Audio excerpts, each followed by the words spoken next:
Hello everyone, Miss Carrie here from Miss Carrie's Creations.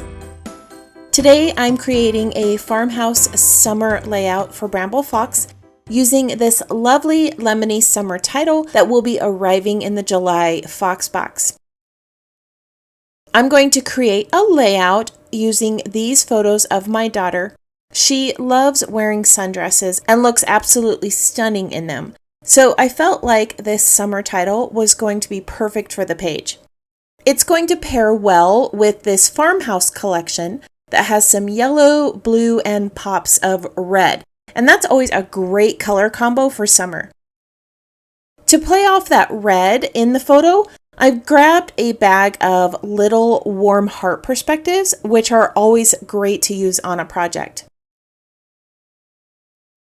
For this page, I've picked two patterns that I'm going to layer for the background.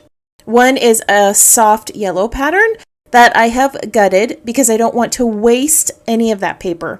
And the other is a cool blue color with little gray and white barns. I have also made my photos a little smaller and printed them out on my printer. They were originally 4x6 and 4x4, but I wanted them to sit right next to each other on the page, so I decided to make them the same size.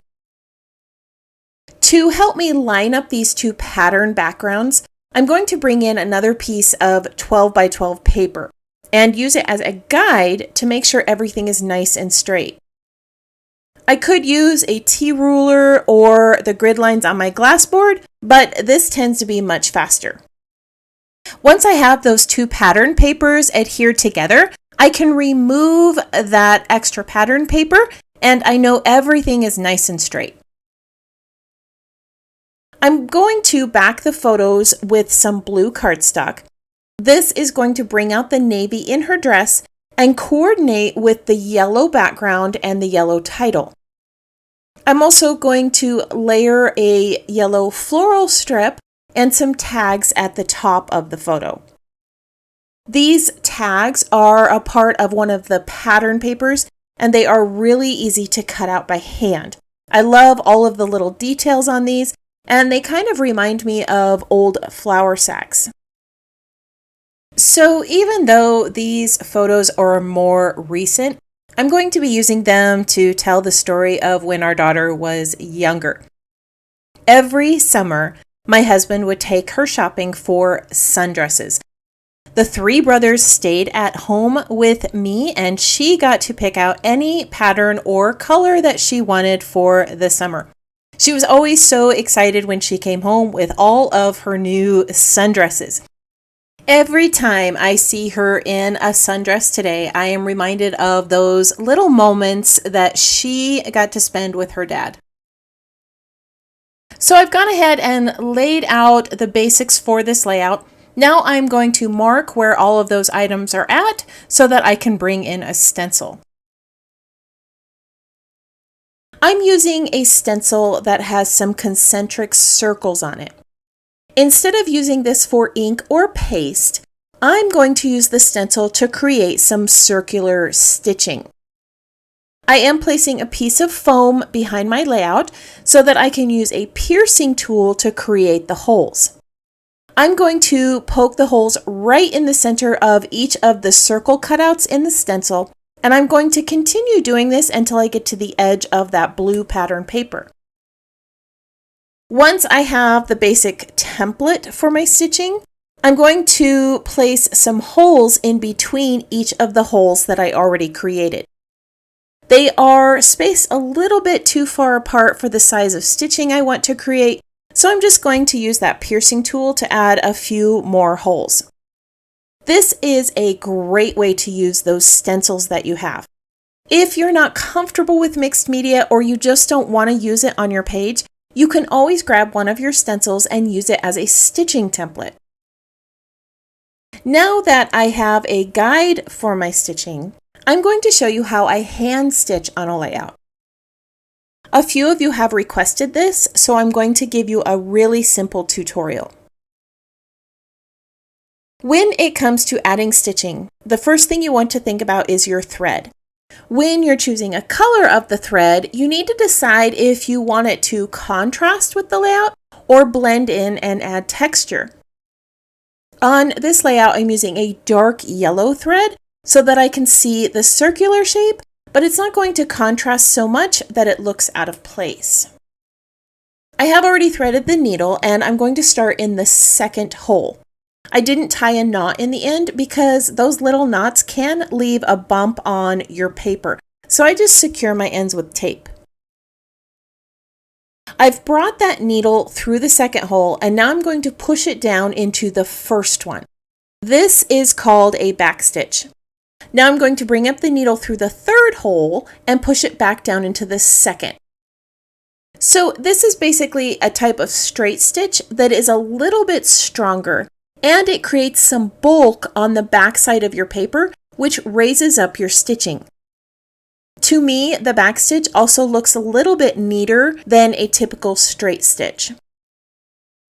I'm going to continue stitching these circles off camera, and then I'll finish putting all the pieces together on my layout. As you can see, I added that circular stitching in the corner, which looks a lot like a summer sun, and I've created a stitched border around that barn pattern paper. I'm just going to use my fingernails here to lift and distress the edges slightly to give this some texture. I'm going to start adhering a few items down onto the page. I have lifted the photo mat up on some foam so that I can tuck some items behind it, like that floral strip and the tags. Now, for years I have collected brads and beads and eyelets, and I told myself that I need to start using them again. It's been a while since I've used this eyelet tool, but I did get it to work. I don't know if I did it correctly, but that little eyelet is secured, and I like how it brings a circle element to the tags and adds some textural contrast. On either side of my photo, I have some barn door pattern, which I have strategically cut so that I could see just the colors of the barn doors that I wanted to use. Before I adhere these down, I want to place a little pocket on the right side of the photos for my journaling. I have cut this seed packet using a die. This assembles really easily. All you have to do is fold up on all of the score lines that the die created, and then just use some double-sided tape to adhere all of the tabs together. Now, this packet does have a little tab at the top that you can fold over so that you can put some things inside, but I'm just going to go ahead and leave it open so that I can tuck a tag in there. I am going to place this little cut apart card over the top. Now, I have gone ahead and added some zigzag stitching to this, and I have trimmed it down to fit the seed packet. For the tag, I'm going to use another cut apart card. I'm going to place a tag die over this area of the card so that the yellow shows at the top of the tag. I am going to print my journaling and I'll adhere it over the area with the sentiment so you won't even know that this was a cut apart card. I'm going to adhere all of this into place, and then I'll put that barn door pattern over the top. I'm just going to use my T ruler here to make sure that the two pieces of that pattern paper are lined up nicely on the page. This page needed a horizontal grounding strip, but I didn't want to add any more color to the page, and I needed to bring in another black element to match the black on the tags. This black and white weather vane pattern works perfectly. Now I'm going to start bringing in some of the red color. I have the summer title, which is this lovely lemon color, and I'm going to tuck some flowers below it. Next to that title, I'm going to add a little chipboard barn and a windmill sticker. These are neutral tones that match the theme of the page and create a lovely little scene there at the bottom of the layout. I also like how the windmill is bringing another circular element to this design. I have gone ahead and added a yellow flower and a puffy sticker. I'm going to play off that bit of red and add a little heart perspective near the title here. I have tucked a little thread bundle behind it, which is going to help link it to the title. On the back side of the tag paper, there were these little wreath cards. Now, since I cut this wreath apart for the two tags, I decided that I would go ahead and use what was left to create a little bit of greenery behind the photos. That ribbon at the top has a yellow nail in it, but I'm going to replace it with a blue brad. Now, this gives me 3 little metal elements in all of the colors that I'm using for the page. Around the top of this greenery, I'm going to tuck in some more florals in a red color. I'm also going to tuck in a single yellow flower behind the leaves to match the other yellow flower that I added to the seed packet. I am going to tuck a little thread bundle under this cluster of flowers, and then I'm going to add another little heart up here. I love this little cluster here at the top of the page and all of those little pops of red that help to bring out the photos. Underneath the title, I added a yellow checkered flag, and then I added a red brad to the seed packet. These 2 items are helping to form visual triangles between the other yellow and red elements on the page. Now that all the elements are in place, I'm going to add some simple gray splatters.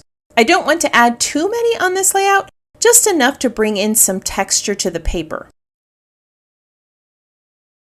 Tags are always fun to add to a page because it gives you an opportunity to add twine or ribbon. On this tag, I'm going to tie a bow with some white organza ribbon, which is going to allow that yellow check pattern to show through, and it's going to bring some great texture to the page. So here is the completed page with the journaling. I'm going to pull out this little tag so that you can see what it looks like. I covered up the sentiment on that cut apart with a piece of cardstock, and then I added stitching along the edge to make it look like it was all part of an original tag. This is a great way to use your pocket cards and cut apart pages. The rest of the layout was rather simple to create with layers of paper and stickers and cutouts. I love how those little pops of red in the hearts and flowers bring your eyes to the photo, while the lovely yellow title and tags give this a summery feel. The circle at the top is one of my favorite designs, and I love how easy it was to make. I mimicked that circular design on various parts of the page, like on the windmill and on the brads, and I added more thread and stitching for texture. The photos on this page are of my daughter in her sundress. When she was young, she loved going shopping with her dad for sundresses, so I wanted to record that memory. I love how all of these bright summery colors came together on this page with that lovely title. I hope that this project gave you some inspiration for using that July Foxbox title.